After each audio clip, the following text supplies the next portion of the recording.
My friends, I would like to start with the eternal question.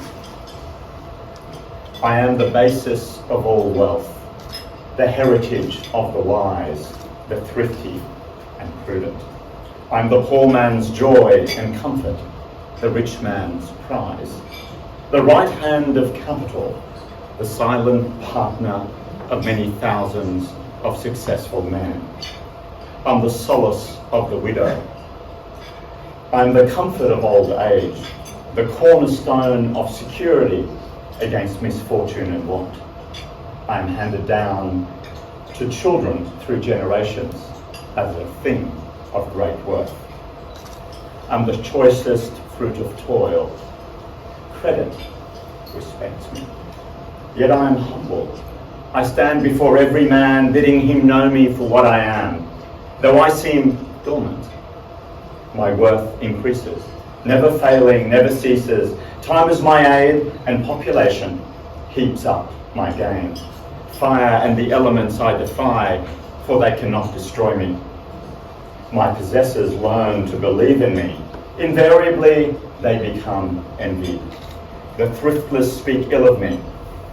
The charlatans of finance attack me. Yet I am trustworthy. I am sound.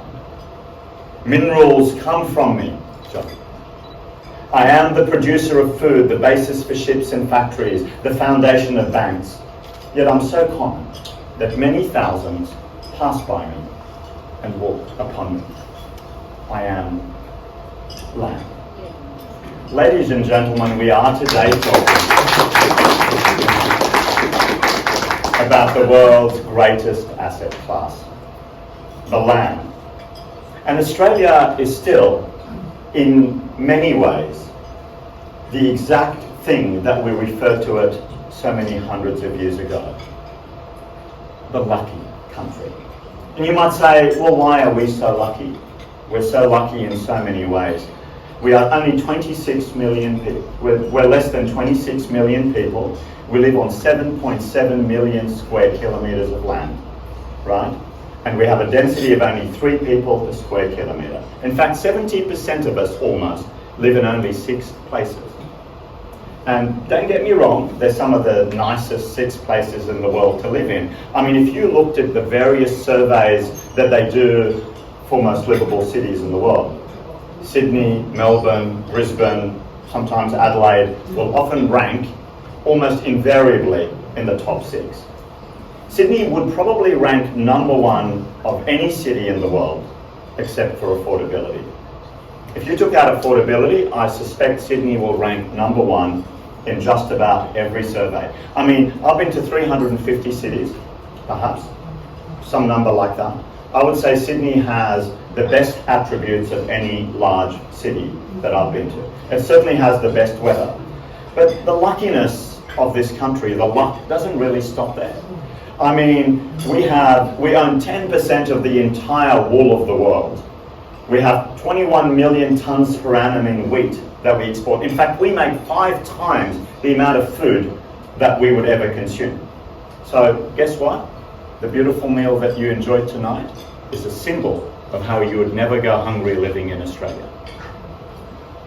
We grow 9 varieties of wheat. They're all A grade.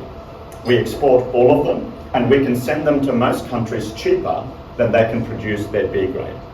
That's because we've got 8 climates in Australia, and each climate allows you to grow a different type of produce.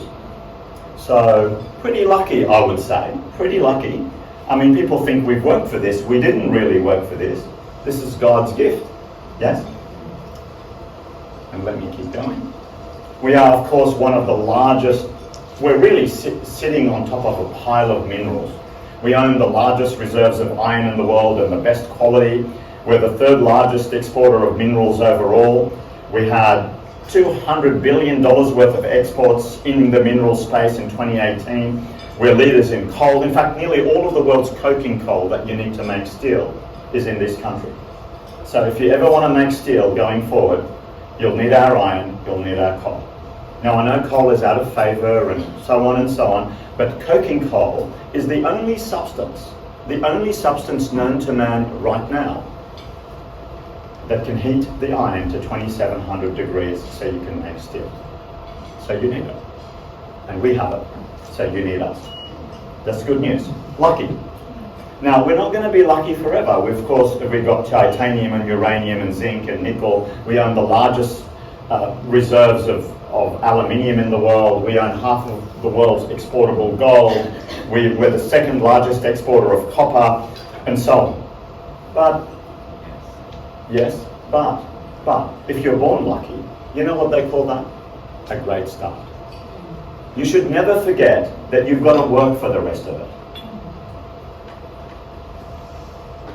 And here we are. We live in the world's #1 ranked city. I mean, that's according to me. I went to Vancouver Harbour, I went to San Francisco Harbour. I haven't been to Cape Town, I've got to say that.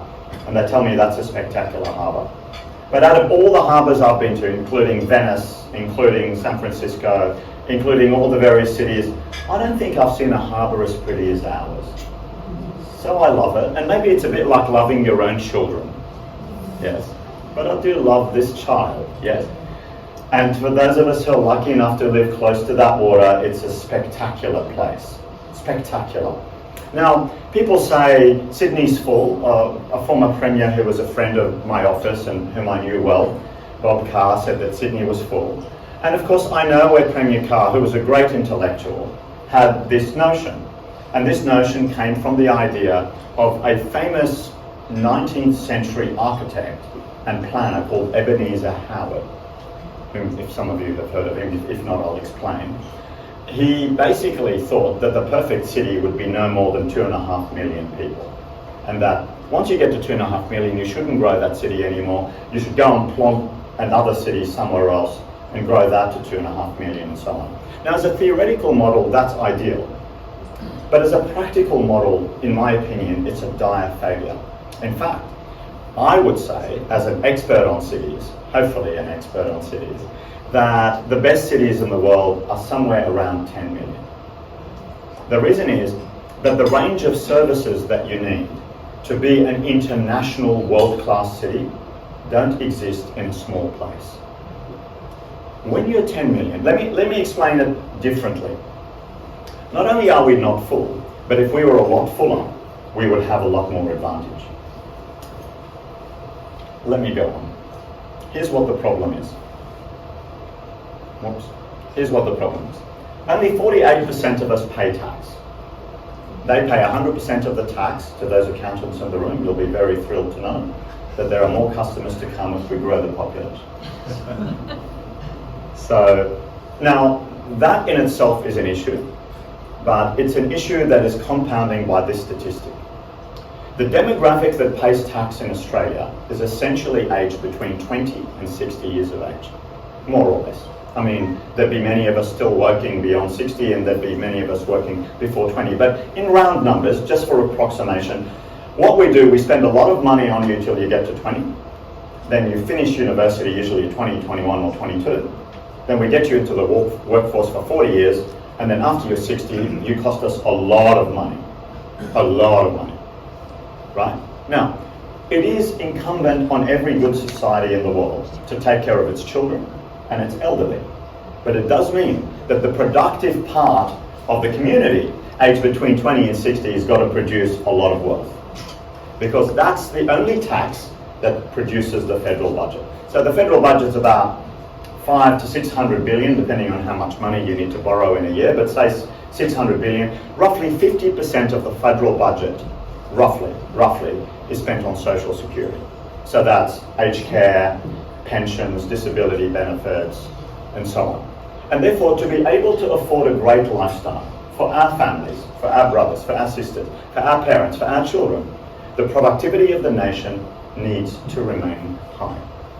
And that demographic is the main problem. See, that demographic is shrinking in Australia by 0.2% every year.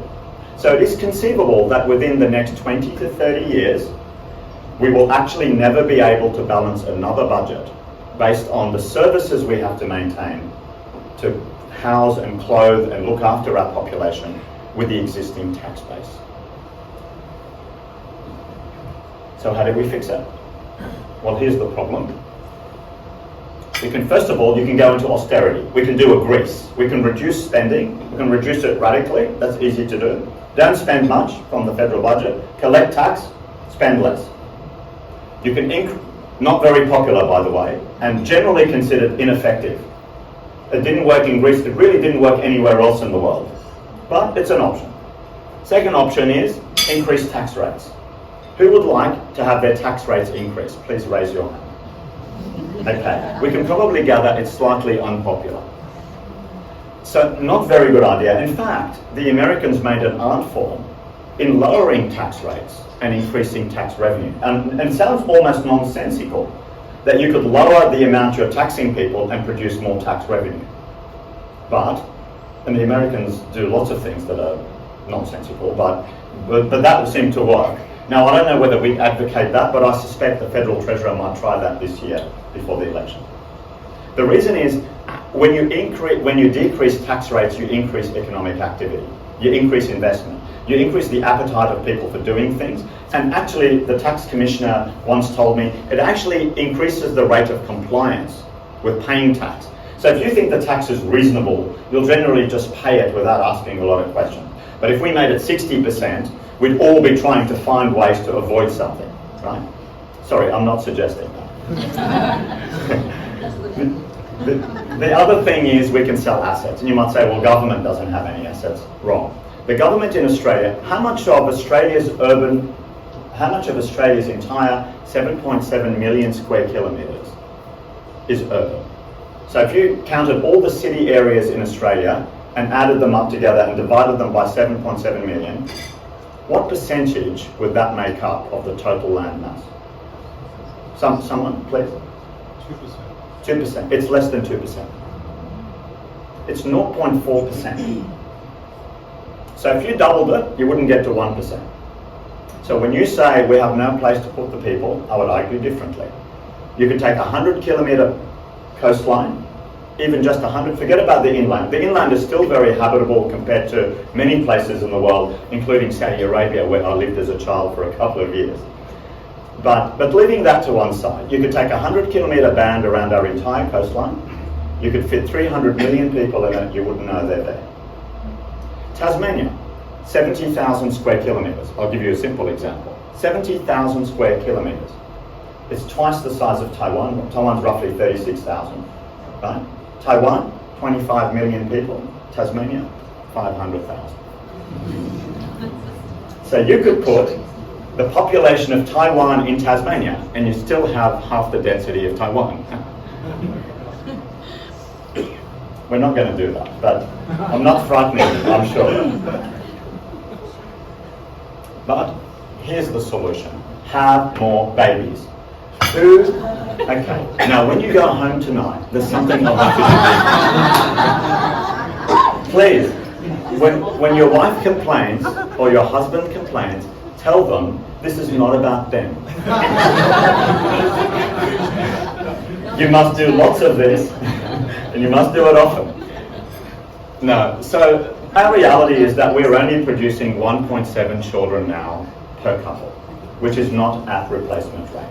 Now, you may say that maintains a lifestyle. Yes, it does. You may say that that is how the first world has all gone. Yes, it has. The whole of the first world has lower rates than this. Japan's at 1.1, which is almost unsupportable. You've got countries like Russia at 1.1. It's got a serious demographic issue. China's got a real issue with this as well. A real issue. And by that I mean, if you take out the productive capacity of the economy in the 20 to 60 age group, there is no obvious way to fix this. At the end, GDP is hours worked by people producing income. So if there are no people, it's like a factory with no workers. Doesn't matter how many good ideas you have. No. You can have more babies, or you can increase productivity, maybe. But in the first world, that's pretty hard, because productivity is really based on two things: material costs and labour costs, and maybe innovation. In Australia, we're very bad at innovation, so that's not happening. And, right, I mean, let's be honest, we could get better. We could get better at lots of things. We're lucky, but we're not innovative. Or maybe we're very innovative, but all the innovators go to the US afterwards, because we don't keep them here. I'll admit this. So we can do better. But essentially, labour costs in the first world cannot really be changed because they're about the standard of living of the ordinary people, and that's not going to happen. And I don't advocate for it to happen, and I don't think it's a good idea. So we can't play with labour rates. Material rates are subject to the vagaries of the market. So you can see that changing productivity is not very easy, right? So there's a very simple solution. Increase migration. This is what the Bible said. These are not my words, this is God. In Genesis, right? God said, go forth and multiply. Now, there are many, many good reasons who believes in the Bible. Okay, now you know what you need to do. So, but our reality is this, that we, for many good reasons in the first world, and it's partly cultural as well, over many decades, will not have many children. The idea of 1.7 children becoming 2.7 in the near future is fiction. It's fiction. The cost of living is too high, we're all too busy, women work, they have the babies later, they're all going to university now. It's not like the 1950s where we all had 7 and 8 children each. It's just not happening in the modern world. And in fact, the trend is very clear. As countries industrialize, the rate of birth goes down per woman.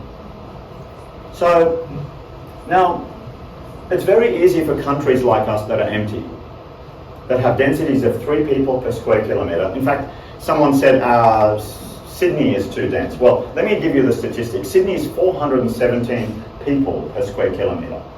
Now that's roughly, just to give you a measure, just so you understand the maths, is roughly a quarter of the density of Paris.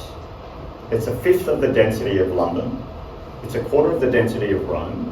A quarter of the density of one of the most beautiful cities in the world. It's 1/12 of the density of Tokyo, if any of you have been there. And Tokyo is a low-rise city, and it's 1/30th the density of Manhattan. It's about 100th, 1 on 100th of the density of Singapore. Okay, that's also a beautiful city. So I quoted beautiful cities, I haven't quoted ugly ones.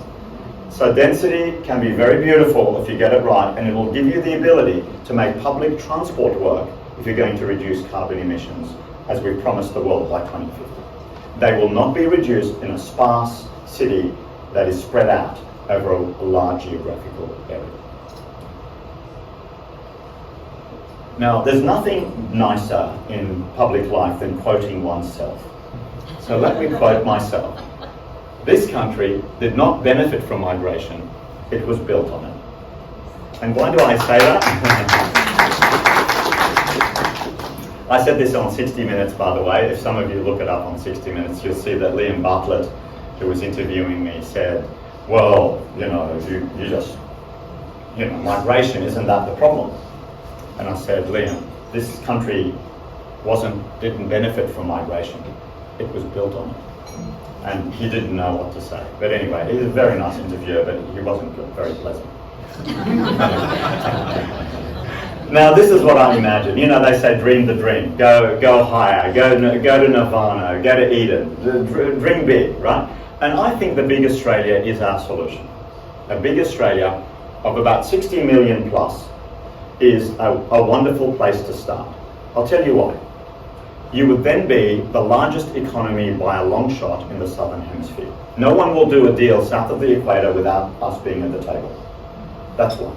2, you'd be probably the 4th biggest, if not the 3rd biggest GDP in the world. There'll be no economic forum in the world where we don't sit at the table.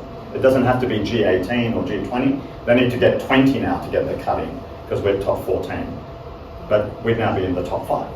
It's going from the 18th best student in maths in the class to the 4th.